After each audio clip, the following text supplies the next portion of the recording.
we got a legend in our midst with Frankie Kazarian, the King of TNA. Even though some people wouldn't call him that, I call him that because he's been around this organization for a while now. He's here for they have three events here in LA: Rebellion and two live events in Irvine and Orange County at the Brent Event Center. How have you been? How's everything going since the last time we saw you? Good. As we said off air, last time I saw you was at the Metallica concert, talking about SoCal. Yeah. Metallica concert 2 years ago at SoFi, which was awesome. Big Metallica fan. I'm doing great, man. I'm just gearing up for this weekend and for next week. Uh, this is the first time in my career that for the entire month of April I haven't had to get on a plane. That's never happened. Like shows have been in Vegas and LA and Irvine, so I'm driving, and it's like I've logged almost 3 million miles just on Delta alone. So to not have to fly for one weekend is awesome. So I'm very much taking this all in and very much looking forward to Sunday. Awesome. And you got that Call Your Shot Gauntlet behind you, and you're in a big match on Sunday. And I think this is the first time you've actually have the opportunity to win the TNA World Championship because that you've won so many different titles within TNA and other organizations, but this may be the first time you'd be able to hold the TNA World Championship. How exciting is it to go into this match and really be able to cement your legacy at TNA? That's what it's all about. I've said since I returned to TNA that the one thing missing from this wall here is the TNA World Title.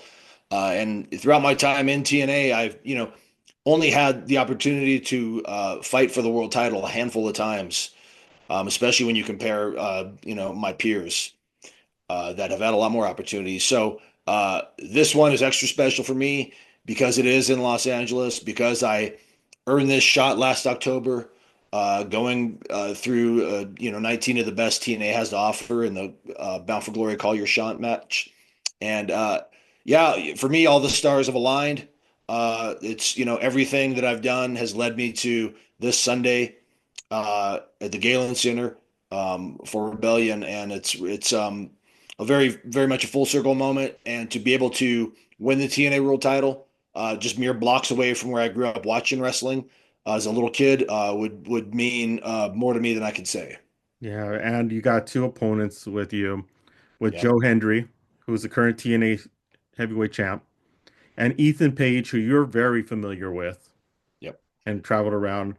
How do you go in strategizing for these two guys? Because it's one you know very well. Joe Hendry's still a new kid on the block, really made it big because of a social media explosion because of his Yep. theme song. You've done the work. You've been there. You're the elder statesman. You should be able to go in there and just wipe them out. I mean, look at like I both bring a completely different and unique skill set to the table. Adam, Ethan Page is very crafty. We're very much cut from the same cloth. He's a guy that will, you know, win a match by any means necessary, and that can be a very dangerous element. And I'm very aware of that. And Joe Hendry, though he may be a new guy and he may be, quote unquote, an overnight sensation, he's worked a lot, a lot harder than people realize to get here. And he and I have, off and on. This kind of started last May or June with us. We both were the first two guys from TNA to step foot in uh, an NXT ring. And that's kind of where it started. So we've kind of been going back and forth. This is kind of a culmination of a lot of history between Joe and I. And like I said, even though it is a three-way match, I very much am going to take a lot of pride in pinning Joe Hendry's shoulders to the mat specifically and beating the TNA World Champion and becoming the new TNA World Champion. Yeah, next time we talk to you, we better see that belt in the back because being a SoCal guy, you gotta win it at your hometown. So there, It'll be there, man. Again, that's not lost on me. The just being in this position and the opportunity to main event, a TNA pay-per-view again in LA, blocks away from the old LA Sports Arena where I used to watch wrestling growing up. Uh, I want to say it's surreal, but this is literally, moments like this are what I dreamed about as a kid. So it's all the culmination of all the work I've done leads me to this Sunday Rebellion. yeah, and it is on fire right now. There's very little tickets left for Sunday. Yep. I went in yesterday to go see what was still left, and there's very little tickets left. So if you want to go, you got to get your tickets now because they may be gone by later on to this evening. Yeah, and what I will say is, we haven't. It's been over a decade since we've really, really hit the SoCal market. So I get asked by fans all the time, when is TNA coming to SoCal? So when we announced this, late last year, people were psyched. Um, and yeah, look at my match aside, which is the main event. TNA always delivers on these pay-per-views. You got some incredible talent. There's going to be some incredible matches. There's an Ultimate X match, for God's sakes. I mean, you got the Hardys. They always bring it. Everybody on the roster. Steve Macklin with the new international title. There's a lot of guys to watch, a lot of guys and girls to watch. So, like any wrestling fan that wants to come to the show, they're absolutely going to get their money's worth and then some, like they always do for TNA live events. Yeah, and I've been watching TNA since the very beginning. I've seen your career since then. In 2003 when you started, I still remember when you Awesome. came out and started. And when you look back at your career and what you've done, from what you did at TNA with the six-sided ring to now a regular traditional ring to Yeah. SCU with Scorpio Sky and everything, you have to look back and just go like, even though you're not done yet, but to look back at this opportunity and the work that you did, how do you feel now as you look back and have this shot? It's strange. A lot of times I look back and it feels like it's been, 5 years, not 27. And just some of the things I've done, they almost don't seem real. Because I've always been very focused on being in the moment and what's next. I famously don't take times to celebrate accomplishments because it's like, what's next? What's on the horizon?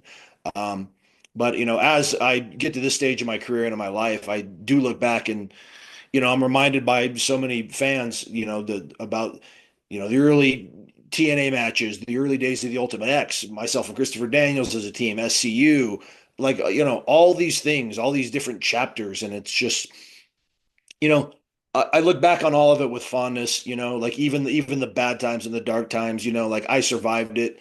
Uh, I've done a lot of really cool things. And, uh, like I tell a lot of people, being a TNA original is something I'm very, very proud of. Again, there's two left, Yeah. myself and Eric Young.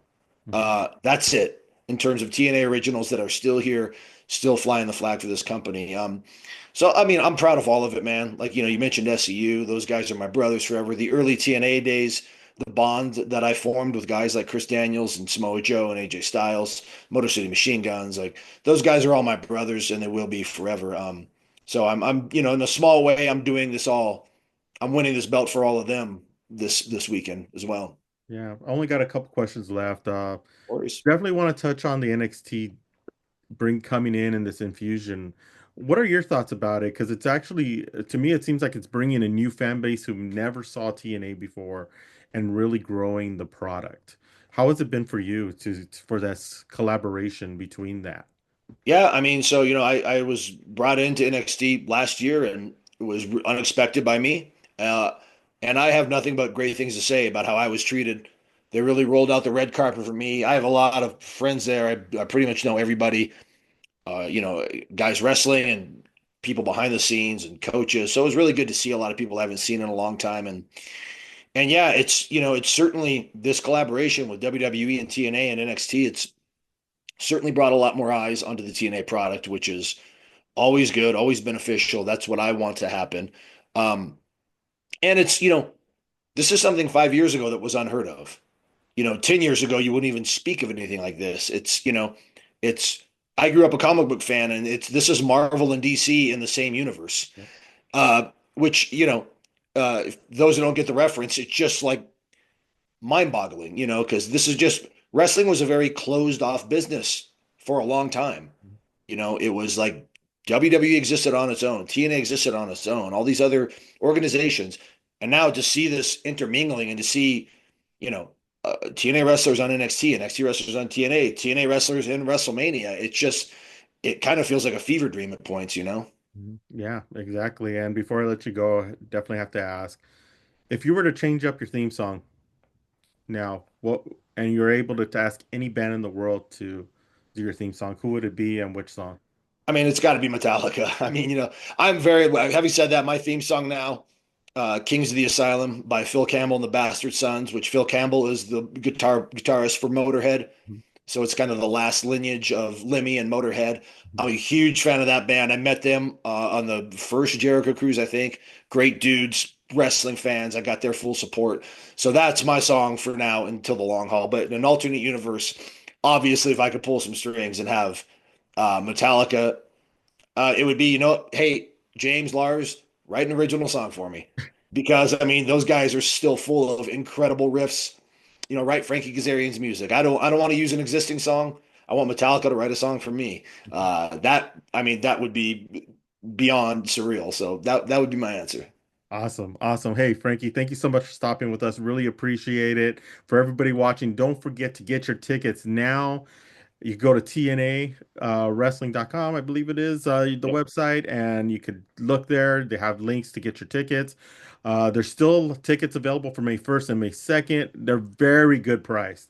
I seeing after what happened this weekend and what the prices were, you could go out and afford these tickets and go enjoy professional wrestling the way you like to and see some great, great professional athletes there. So, Frankie, thank you so much for stopping with us. I really appreciate it. We look forward to seeing you again soon at the next concert that comes up in Southern California. That's it. I'll be there, man. I appreciate you. Thank you so much. Yeah, thank you.